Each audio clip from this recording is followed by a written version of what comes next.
January 1945, Western Pacific. The sun sinks into a steel-colored sea as a captured U.S. Navy carrier idles under guard, its deck still warm from the day's operations. The air carries a faint smell of salt, oil, and something unexpected, sweet dairy chilled against the tropical heat. Below deck, machinery hums with the steady confidence of industry at work, a sound unlike artillery or engines of war. It is the sound of abundance continuing even as the guns fall silent. For the Japanese soldiers and sailors who would later step aboard American ships as prisoners, this moment mattered far beyond hunger. By the final years of the Pacific War, Japan's military had been stretched to its limits. Supply lines were shattered by submarine warfare, merchant shipping lay at the bottom of the ocean, and daily rations were reduced to bare survival. Rice was stretched thin with barley or sweet potato vines. Sugar had vanished from regular issue. Dairy products were almost mythical, known in theory, rarely seen in practice. The Imperial Navy taught discipline through deprivation, reinforcing the belief that endurance, not comfort, defined strength. Across the ocean, the United States had built a very different war machine. By 1944, American shipyards were launching vessels faster than enemies could sink them. Floating dry docks followed fleets across the Pacific. Refrigeration ships, bakeries, and cold storage facilities became part of naval logistics. Among these luxuries, so it seemed to outside observers, stood the ice cream machine. On aircraft carriers and battleships, milk and cream were churned into frozen dessert even in equatorial waters.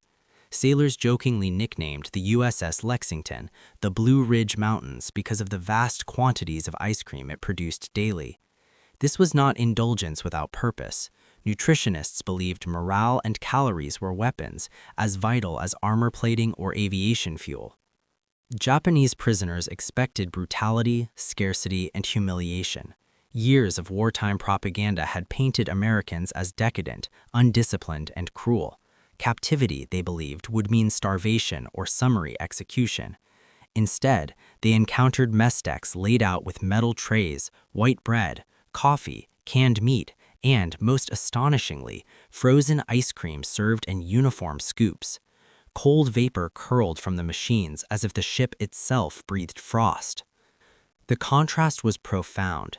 These men had marched and fought on half rations, gnawed raw roots, and boiled leather to survive. Some had watched comrades collapse from malnutrition before ever seeing the enemy. Now, aboard a ship that crossed entire oceans, dessert appeared after meals, untouched by scarcity or ceremony. The cold sweetness was not merely food, it was evidence. Evidence that the enemy possessed industrial depth beyond imagination. American naval records confirm the scale of this provision. A single Essex-class carrier could produce hundreds of gallons of ice cream per day. By late 1944, the U.S. Navy even commissioned specialized floating ice cream barges, converted concrete vessels equipped with massive refrigeration plants to serve fleets operating near island bases. Milk powder, sugar, and cream flowed through supply chains protected by overwhelming sea control. In contrast, Japanese naval logistics collapsed under blockade, losing over 80% of merchant shipping by war's end. Captured diaries and post-war interrogations reveal the psychological impact. Some Japanese prisoners wrote not of fear, but of confusion. The ice cream machine became a recurring image in their recollections, its steady churn mocking the ideology of sacrifice they had been taught. How could a nation at war afford such excess? How could discipline coexist with comfort? The answer lay not in decadence, but in capacity. American democracy had mobilized factories, farms, and labor at a scale unseen in history. Women entered shipyards and aircraft plants. Refrigerated rail cars crossed continents. Farmers produced surpluses measured not in tons, but in millions of tons. The ice cream machine, humming quietly below deck, symbolized an economy that could feed soldiers generously while still arming them relentlessly. This encounter reshaped perception. For some Japanese prisoners, the experience cracked the moral framework of wartime belief. They had been taught that American softness would lead to collapse. Instead, they saw cheerful sailors fueled by calories, sugar, and morale, maintaining aircraft at a pace that never slowed.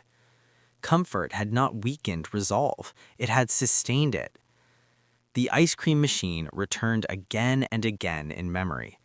Its cold metal surfaces wiped clean after every shift, the precise measurements of cream and sugar, the calm certainty that tomorrow and the day after, more would come. In a world defined by shortages, it represented predictability, an unbroken promise of supply. As the war ended, these impressions lingered. Post-war Japan would rebuild under a new system that valued productivity, stability, and consumer abundance.